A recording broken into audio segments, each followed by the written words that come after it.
Big John Studd's tragic death at just 47 years old shocked the wrestling world in 1995. The massive wrestler who once challenged Andre the Giant died from Hodgkin's disease and liver cancer after a brutal 17-month battle. But the real tragedy wasn't just his death. It was the lies and misconceptions that followed. Was it steroids that killed him? Was he broke and forgotten? Or was something much darker happening behind the curtain of professional wrestling? The truth about Big John Studd's final years will change everything you thought you knew about this wrestling giant. John William Minton was born in 1948, destined to become one of wrestling's most imposing figures. Standing 6 feet 7 inches tall and weighing over 360 pounds, he was a natural monster from the start. His journey began in 1972 when the legendary Killer Kowalski and Charlie Moto trained him in Los Angeles. Those early days saw Minton bouncing between different ring names. He started as the Mighty Minton in NWA Hollywood Wrestling. Later, he became Chuck O'Connor during his first run with the Worldwide Wrestling Federation in the mid-1970s.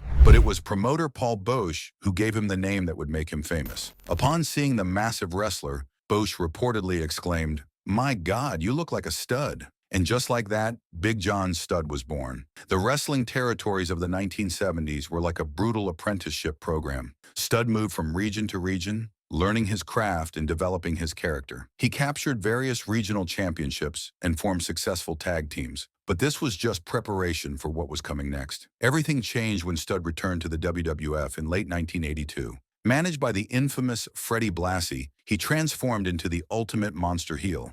His gimmick was simple but terrifying. He carried a stretcher to the ring with one goal in mind. He wanted to hurt his opponents so badly that they would have to be carried out. This was the era when wrestling became larger than life, and Studd was the perfect villain for this new world. His most legendary feud was with Andre the Giant. The premise was simple but compelling. Who was the real giant of wrestling? The rivalry captivated audiences across America. At the first WrestleMania, Studd offered $10,000 to anyone who could body slam him. He later raised the bounty to $15,000. Andre the Giant accepted the challenge and successfully slammed the massive heel. The crowd went wild as Andre won the prize money. But the real victory was establishing Andre as the ultimate fan favorite. Studd's ability to generate pure hatred from crowds was unmatched. He once brutally shaved Andre the Giant's head with help from Ken Patera. Fans were furious. They wanted to see Studd get his comeuppance. This made him invaluable to the WWF's entertainment machine. He became a key member of the Heenan family, managed by Bobby the Brain Heenan. The stable included other top villains like King Kong Bundy and Adrian Adonis. Together, they dominated the heel side of the roster and created compelling storylines that drove the company's success. Despite being known primarily as a villain, Studd accumulated impressive championships throughout his career. He was a one-time WWF World Tag Team Champion. He held numerous NWA titles in different territories, including the NWA Mid-Atlantic Tag Team Championship, the NWA National Tag Team Championship, and the NWA American Heavyweight Championship. After a brief retirement in 1986, Studd made a shocking return to the WWF in 1988. This time, everything was different. He surprised everyone by refusing Bobby Heenan's offer to rejoin his stable. This move positioned him as a fan favorite for the first time in his career. On January 15, 1989, Studd achieved his greatest triumph by winning the Royal Rumble. The crowd erupted as the former villain became an unlikely hero. He later served as the special guest referee for the main event at WrestleMania 5. His transformation from hated heel to beloved face was complete, but this fairy tale ending didn't last long. In mid-1989, Studd left the WWF over what he called bad payoffs. He felt Vince McMahon wasn't paying him fairly. This departure would mark the end of his active wrestling career. Here's where the lies and misconceptions begin. For years, people believed that Big John Studd, like so many wrestlers of his era, was broke after leaving the business. The narrative was that he was just another wrestling casualty, discarded by an industry that chewed up its performers and spit them out. But this wasn't true. According to wrestling journalist Mike Mooneyham, who was close to Studd, the reality was completely different. Studd had made wise business investments in real estate during the peak of his wrestling career. These investments allowed him to leave the business without ever having a financial need to return. His son confirmed this in interviews, contrasting his father's situation with other wrestlers of that era who are still doing these little warehouse shows. While Studd did have a financial dispute with Vince McMahon over bad payoffs, this was a business disagreement, not personal financial ruin.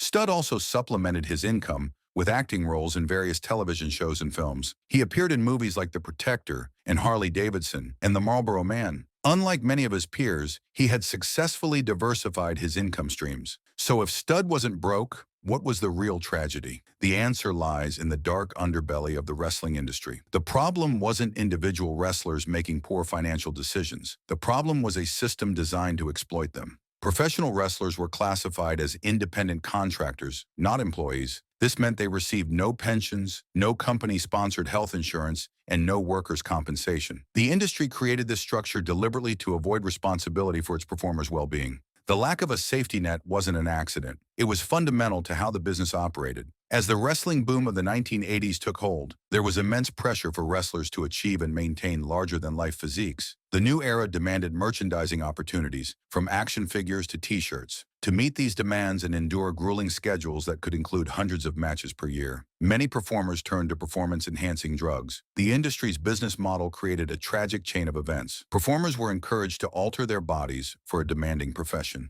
They were given no health insurance to address the physical and pharmacological toll, and they were left with no financial safety net when their bodies gave out. This brings us to the darkest chapter of Stud's story. The wrestling landscape of the 1980s was defined by the larger-than-life physiques of its stars. This aesthetic was actively promoted by the industry to drive commercial success. The use of anabolic steroids and human growth hormone was widespread among professional wrestlers. For Big John Studd, the motivation was deeply personal and professional. His close friend, superstar Billy Graham, revealed that Stud's ambition was to become another Andre because he believed that was where the money was in the business. While many wrestlers from this era maintained a code of silence about their substance use, Stud's story is different. In 1994, he was called as a prosecution witness in the high-profile Vince McMahon steroid distribution trial. Due to his declining health, he couldn't appear in court in person. Instead, he testified under oath via telephone from his home. During his testimony, Stud publicly admitted to using steroids that he purchased from Dr. George Zahorian, a WWF ringside physician. This public disclosure was significant because Stud had previously been tight-lipped about his drug use, admitting it only to his closest inner circle.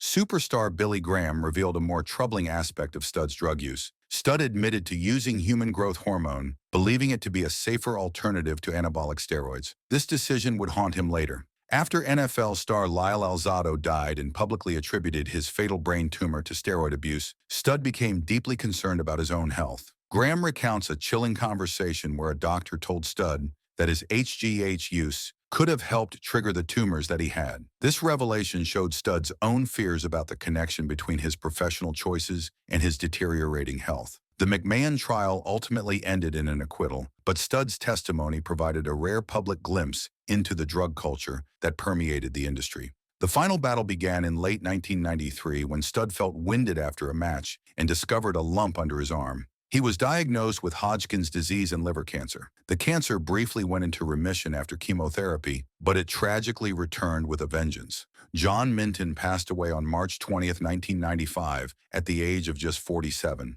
His death followed a brutal 17-month battle with the disease. Friends described this fight as more difficult than any opponent he had faced in the ring. While medical professionals haven't definitively linked Stud's specific case of cancer to his past substance use, the evidence is compelling. The documented side effects of performance-enhancing drugs like anabolic steroids and human growth hormone include increased risks of heart disease, cardiomyopathy, and elevated blood pressure. HGH, in particular, has been shown to increase bone size and can lead to symptoms similar to acromegaly, a condition resulting from an excess of the hormone. Most importantly, Stud himself believed that his use of HGH may have contributed to his illness, based on medical advice he received. But here's what makes Stud's story even more tragic.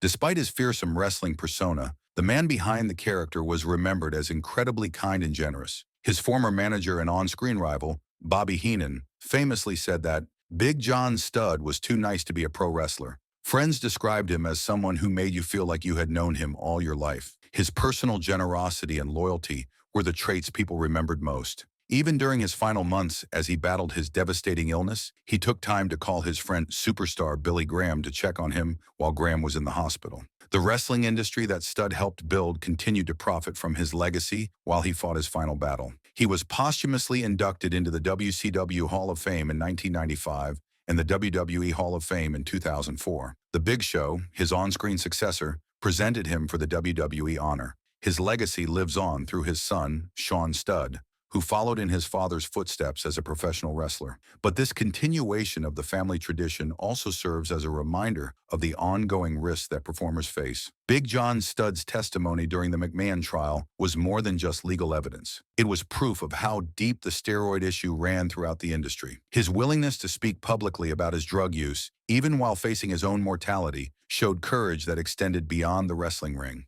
The hypocrisy of the industry is clear when you examine how it handled Studd's situation. While capitalizing on the physiques that drugs helped create, wrestling companies brushed aside the health consequences that performers faced. They profited from the spectacle while avoiding responsibility for the human cost. Despite his public image as a giant villain, Studd was a man who fought his greatest battle outside the ring. His struggle against cancer was more challenging than any wrestling match. The system that demanded he stay giant ultimately contributed to breaking down the man who seemed invincible. The lies and misconceptions about Big John Studd's life serve a purpose for the wrestling industry. They shift blame away from systemic exploitation and onto individual wrestlers. By suggesting that performers like Studd were broke or made poor decisions, the industry avoids examining its own role in their suffering. The truth is that Big John Studd was a smart businessman who made wise investments. He wasn't a victim of financial mismanagement. He was a victim of an industry that demanded physical perfection through dangerous means while providing no safety net for the consequences. His death at 47 represents the ultimate tragedy of wrestling's golden era. The machine that created larger-than-life characters also destroyed the human beings who portrayed them. Studd fought giants in the ring throughout his career, but his greatest battle was against a system designed to exploit performers like him.